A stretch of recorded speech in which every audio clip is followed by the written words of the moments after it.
Welcome to Molecule. Hello everyone. Today we will discuss previous year's questions of CSIR net on DNA replication. तो शुरू करते हैं हम। तो पहला क्वेश्चन है हमारा जो दिसंबर 2013 में पूछा गया था। In E coli the major DNA unwinding protein helicase DNA B translocate in.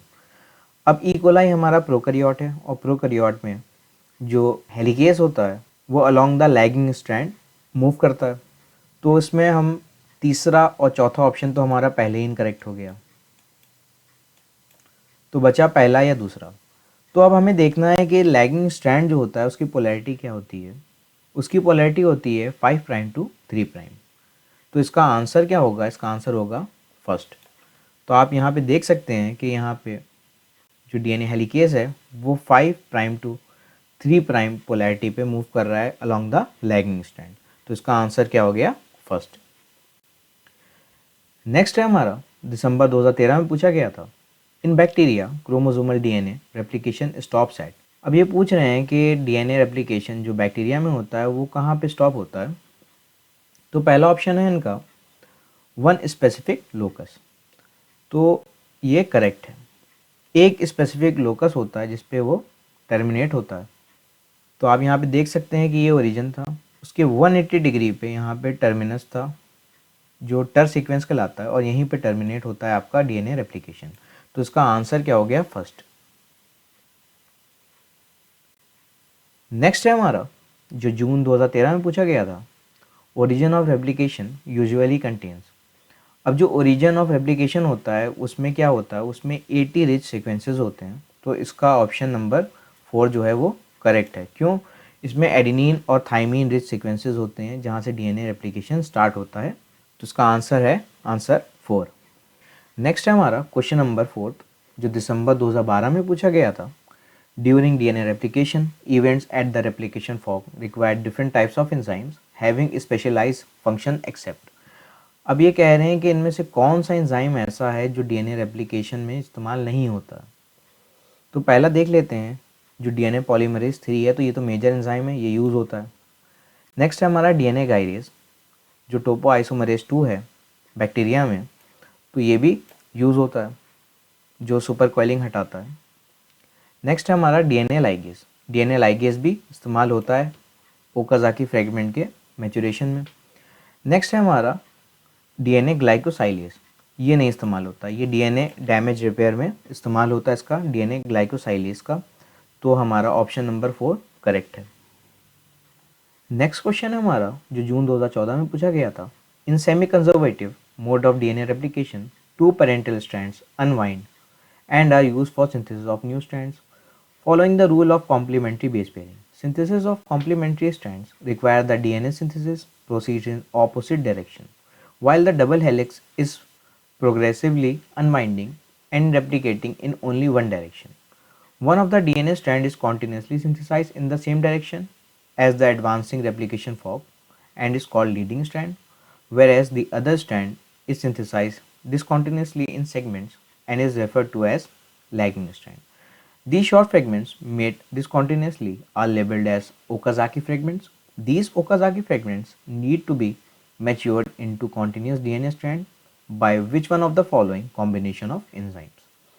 अब इन्होंने पहले तो पूरी कहानी बताई है कि डीएनए रेप्लिकेशन सेमी कंजर्वेटिव होता है, दो पेरेंटल स्ट्रैंड होते हैं जिसमें एक as a leading strand role करता है, दूसरा लैगिंग स्ट्रैंड होता है। लैगिंग स्ट्रैंड पे जो होते हैं वो ओकाज़ाकी फ्रेगमेंट्स जो होते हैं वो सिंथेसाइज होते हैं और उसको डिसकॉन्टिन्यूस सिंथेसिस कहते हैं। तो ये पूरी इन्होंने बताई है।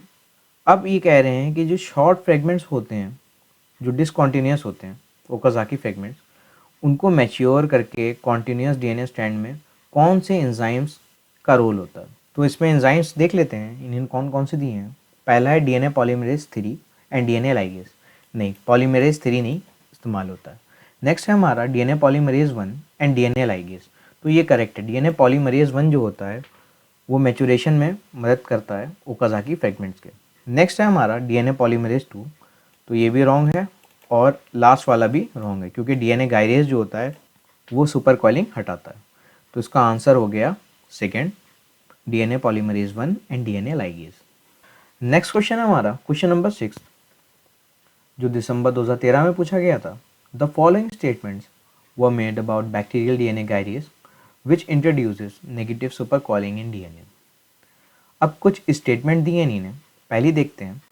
If gyrase activity is inhibited there is an increase in replication initiation at the origin.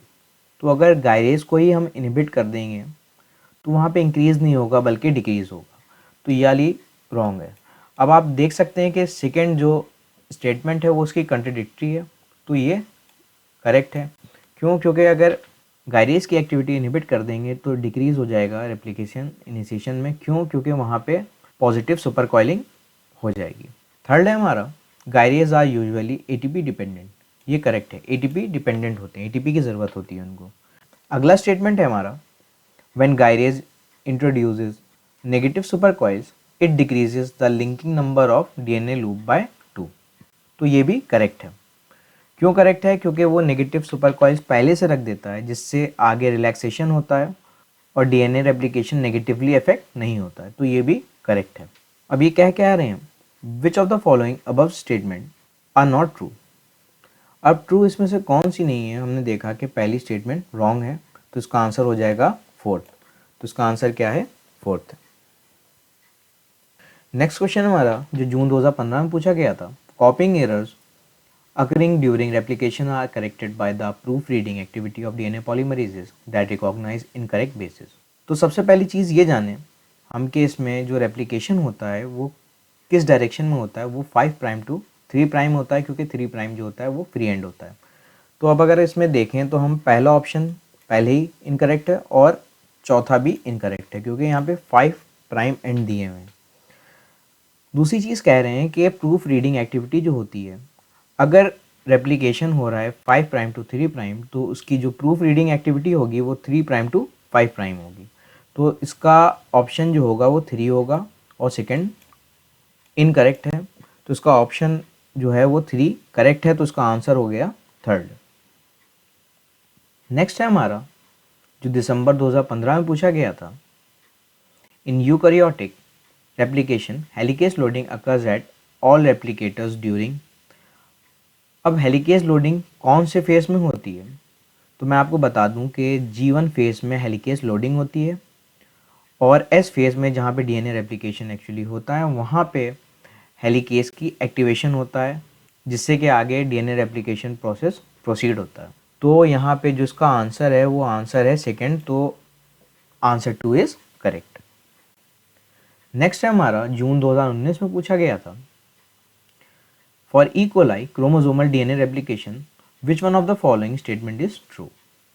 अब यहाँ पे जनरली इन्होंने डीएनए पॉलीमरेज 1 की ही बात की है, तो अब देख लेते हैं इनके ऑप्शंस कि कौन सा ट्रू है। तो DNA polymerase 1 is the main polymerase required for DNA replication. ये रॉन्ग है। क्यों रॉन्ग है? क्योंकि डीएनए पॉलीमरेज 3 चाहिए होता है, नॉट 1। नेक्स्ट है हमारा डीएनए पॉलीमरेज दो identified originally by Kornberg as the responsible for 1 replication is not important for the DNA replication process. ये भी रॉन्ग है, इंपॉर्टेंट होता है। क्यों? क्योंकि मैच्योरेशन ऑफ ओकाजाकी फ्रेगमेंट में काम आता है आपका पॉलीमरेज 1। नेक्स्ट है हमारा requirement of DNA polymerase 1 is in the context of removal of RNA primer needed for DNA synthesis and then fill in the same with the DNA equivalent।